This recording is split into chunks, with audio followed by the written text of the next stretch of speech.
Hey, what's going on with it once again, ladies and gentlemen? Those on fanboys and painters, as always. Tackling Nicky Morty's random pop culture news freak, aka Mr. Mayor Wolverine. You guys are wrestler intros, not to channel on the Twitter, Instagram, of course, Bishop Brady on Odyssey, and of course on Reddit, just in case anything that happens to this channel. Follow me if this case gets terminated, shut down, and try to ban any of that stuff. And of course, just Reddit, just in case Twitter gets shut down. Anyways, oh man, I know I'm not usually like the best hardcore. I've never been a Final Fantasy fan, not really, pretty much at all, period, but like I said, I don't know. I'm not sure if the Valkyrie one ever came out. Anyways, the one that had Norse mythology stuff, I'm not sure if it even came out at the end of this year, this month. Maybe it'll be the early middle of next year. That's probably a mobile game for Japan that probably came out by now, but I had a little bit of Nintendo news. Actually, positive Nintendo news. Just first time since probably July or August to say anything good about Nintendo. It's been a while. A very long ass hot minute since I've said anything positive about Nintendo, excluding all the Pokemon Scarlet Violet stuff. Of course, before it ended up being a real big jam of a fucked up mess, unfortunately. So it's on Final Fantasy Pixel Remaster Collection launches on the Switch spring 2024. That's what we're doing from Nintendo Life. So yeah, let's jump into this thing. Yeah, hopefully we get this thing started because, oh man, I really hope this shit's good.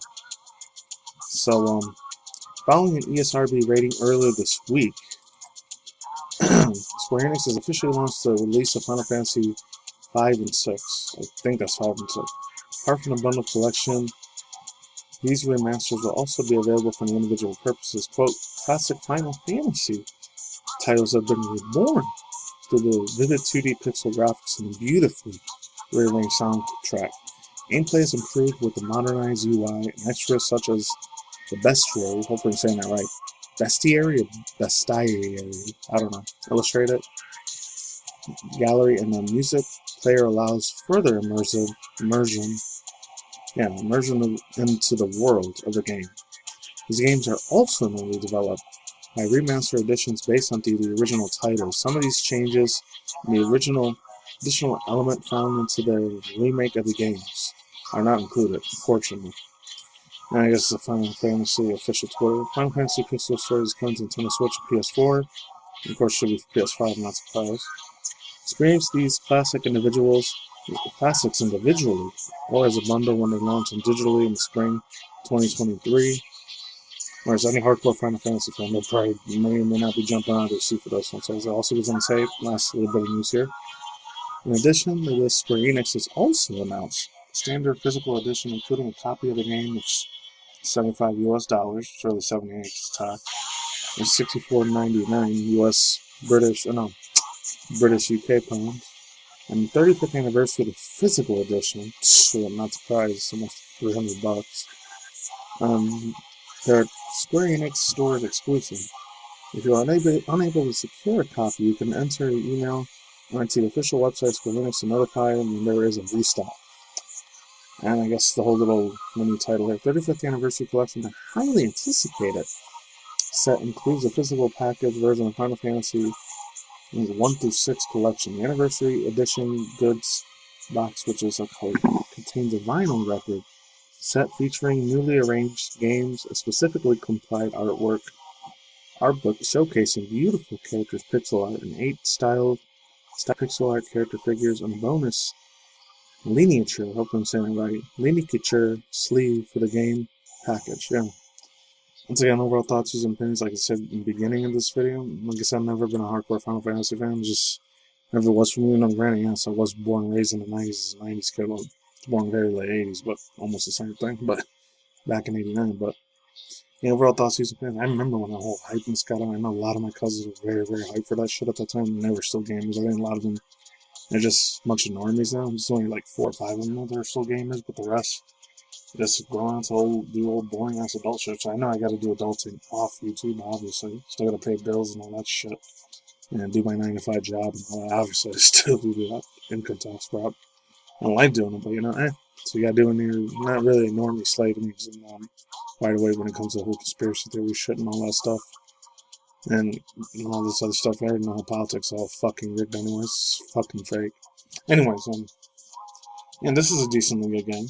I mean, yeah, they're okay, but it's just, this was never for me, And I know they did that whole little racing thing last year, but that's probably a lot more for the Gen Z kids that maybe they didn't really grow up too much with Final Fantasy. They probably grew up with maybe Final Fantasy 10 or 12 at the time. I don't know, so maybe for them Final Fantasy 7 is not like a huge, hardcore, big ass thing like it was when I was growing up as a 90s kid. I was like 7, 8 at the time. God, that shit was like the talk of the freaking town back in the day. And this is barely when like, even social media was a thing. The internet was just freaking fetus at that time. One of the things you would do back then, if you were in the late 90s, early 2000s, could have play old school Flash games, which you gotta have some sort of backup shit to even play that nowadays, because after 2020 was 3 years ago, the internet decided to get rid of it forever. Yeah, there was that. Either you do Flash game stuff, or you look at old school stuff like I did, like the old school Cartoon Network Flash games I used to play once in a while. You know, I did have a console in the PS1, PS2 era, and the GameCube, and 64. I didn't have an S64, I wish I did. It was either that or the PS1, I ended up on PS1, but man, it was either that or you looked at old school stuff. Or you lived here in the United States, or maybe Canada, like the Nick News. I guess that was another thing you could do. You were a 90s kid. As long as you didn't look for, old school and Prime. Until like the early mid 2000s, there was Newgrounds and DeviantArt for that. And that one was a lot more cool stuff back then. Anyways, yeah, let's move on to the next topic. If any of you guys are going down yet, hopefully you got $260 to spare on that. If any of you guys are gonna buy that freaking thing, me, I'm definitely not wasting my time on that shit. But guys, if you're hardcore Final Fantasy fans and you've got the budget for it, go for it. So this one's pretty decent news. I know this is like way different than the other stuff. And Nintendo Switch Online adds Golden Axe 2, Virtual Fighter 2, and Alien Store columns. Start reading this article. We'll see you in a second. Alright, so yeah, let's jump into this again. It says 4 more other titles have joined the service's Mega Drive Genesis library and play some Mickey Mouse music from back in the day. My god. I think that's N64 and PS1 in it, but it wasn't SNES and SEGA Genesis, but it's the closest thing I can get. So it says, latest addition to all the subscribers, all subscription services which were shown in the trailer below: Golden Axe 2, Virtual Fighter 2, Alien Storm, and Columns. I'm gonna get to my world lots using things that should have been on there. There's a few other extra Disney games I really wish they would have been on that thing, and granted, kind of see the evilness of the pedos and all that shit that Disney has nowadays. Or suck with this before I woke up, way before I was in my early 20s. Exactly at 20, and then finally woke up big time. Oh my god, holy crap. Yeah, so it also goes on to say, while the SNES or NES and SNES software libraries are available as a part of the standard Switch Online plan, Mega Drive, Genesis, and N64 games are only available to players who are subscribed to the service's expansion pack tier. So I haven't done it. I might do it next year though, because I didn't even have any Nintendo Switch Online shit for a whole year because I decided not to pay for that freaking piece of garbage, which is very slow as shit, unfortunately. I think Nintendo is very cheap, and they really much still lack, which I'm not surprised. Microsoft is way leaps and bounds when it comes to their online internet connectivity action. Like gameplay, obviously, they came from the internet from Microsoft way back then. Of course, it can be the best out of the three, and then Sony's kind of like in between. It says, yeah, Nintendo Switch Online, December 2022 games update. Golden Axe 2 is set for 3 years after the battle with the evil Death Aider. Hopefully I'm saying it right. Now that the wicked Emperor Dark Gold attains the power of the legacy, legendary Golden Axe and leads planet demons to conquer the world, joint heroes Axe Tyrus Gilius to embark on a swords and sorcery adventure into a strange world inhabited by revamped wizard lizardmen. A minute towards the end, to the end of the Guardian's Reign ends, is this subscription in the games. I never heard of these two before. I remember Virtual Fighter, but not Virtua Fighter. And then again, all these games came out, I was like, I was still a baby. Back was like 1 or 3 when these came out, so of course I'm not gonna remember any of them. But probably would have played it years later. But let's continue on. Alien Storm, a vicious alien species invades Earth, and it's up to the fearless alien busters to stop them. Choosing from 3 heroes: Garth the bazooka, wielding a tough guy, Karen the lone wolf, and the flamethrower Scooter, the robot with the electromagnetic whip, and neutralize the aliens with a solo or friend. And the port of the fan favorite arcade games from the team behind Golden Axe. Yeah, this is way before that whole thing. Karen became some little, not really racist sort of thing, or silly subjective thing, but old white ladies that live in the suburbs and say, "I want to call your manager," and that type of shit. It was way before that. So that's what I was going to say. Fall for the classic puzzle games. Columns of captivating fall pieces for the game. Glimmering jewels, soothing audio. Connect gems on horizontal, vertical, and diagonal lines to clear them and increase your score. Also, you can play several other different models, including two-player doubles and flash columns. And then the last one, Virtual Fighter 2. Step in the Ring Virtual Fighter 2, the 2D SEGA Genesis version of popular 3D fighting game. Choose a variety of fighters, including Akira, Jacqueline, Sarah, Jeffrey, and Wolf. Each master the style of, probably going to butcher this word, Baki Kwan, Jeet Kune Do. This, I guess, a play on words of Taekwondo. I don't know.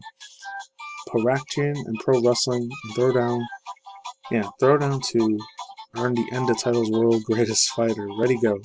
Overall thoughts, views, and opinions. There should have been these other ones here, man. I'm telling you. I remember them when I was a 90s kid, those Bonkers, Animaniacs, Bubsy 2, any of these freaking things. The Wile E. Coyote, all the Looney Tunes games. What happened to all that? Like Nintendo, I know Sega Genesis, I know they own some of that, but then I remember like Nintendo had something. I remember playing the Speedy Gonzales games. I know some of the Sylvester, like Looney Tunes games, the Duck Dodgers, even though it was way later on Dreamcast, but Tasmanian Devil. I remember playing a few of those a little bit on Sega because my cousin had the Sega Genesis and Dreamcast. I didn't have that one. And then my other cousins had an N64, the PS1 at that time. And I had the PS1 too. I remember having that, but man, so many other good ass games that were out there, bro. What was the other one? Was Duck Dodgers. Oh yeah, Speed Racing. There was a lot of speed racing games back in those days. That's like, even in those days, a grown man, almost my mid-30s, I still love the shit out of racing style games. This was before I got into Gran Turismo later on. Yeah, so, I don't know what the hell's up with you, Nintendo. You should have stepped your game up, literally. You should have stepped your freaking game. There's so many other IPs of Sega Genesis they could have fucking got, but it is what it is. That's just another version of Bejeweled and Tetris there. So I'm not going to give too much of a crap about that one, but and the Golden Axe too, and the Virtual Fighter 2, yeah, this is when games were just barely turning to 3D at the time. You gotta keep in mind, I was still a brand new concept at that time. In the mid-late 90s, I remember seeing that. Even when I was like 7, 8-year-old 90s kid, when I was like going to like Chuck E. Cheese at that time. I went there like once or twice out of the year. There was another Canadian version called Kids Zone, but I don't think that got as popular as Chuck E. Cheese's, but someone was still living in upstate New York at the time too. It was a way, way bigger thing at that time. This virtual reality games. And that's why the PS1 and the PS2 era was still a lot more of a big thing. You know, they're all, nowadays, are complete crap, but for that time, it was very advanced. 3D virtual reality stuff. It was very, very small concept by then. So, like I say for now, man, links to script time, we'll cut till 7. Peace out, ladies and gentlemen, those with families, topics and commodities. I'll see you next week as a day of night work and reach out there to move to conscious. You know, because we have dimensions and wonders, which is dramas, once in a while, mushrooms, 3-4 times out of the month. Reaction review segments, and that's it. Take it easy, piss on the soccer, is my see you outside. Don't take the nanobots or any of the poison, no matter. Later.